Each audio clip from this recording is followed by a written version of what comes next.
Das ist meine kleine Stanley Lunchbox, die kleine Kochkiste, die ich mir jetzt zusammengestellt habe. Das Ganze ist noch ein laufender Prozess im Entstehen.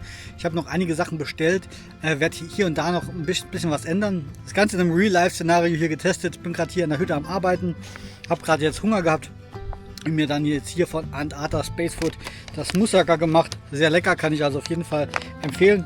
Richtig schön herzhaft, ordentlich Knoblauch drin, schöne Gewürze, schön abgeschmeckt und eine Portion, die auf jeden Fall satt macht.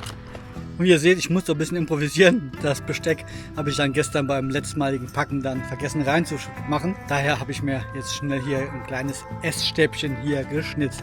Wenn ihr noch Ideen zu dieser Box habt, was ich dort noch einbauen könnte oder so, dann gerne in die Kommentare damit. Und dann sehen wir uns demnächst wieder hier auf dem Kanal. Bis dahin, macht's gut, bis bald und ciao. Ich fuhr jetzt mal fertig und dann wird hier in der Hütte noch ein bisschen weiter gearbeitet. Ciao.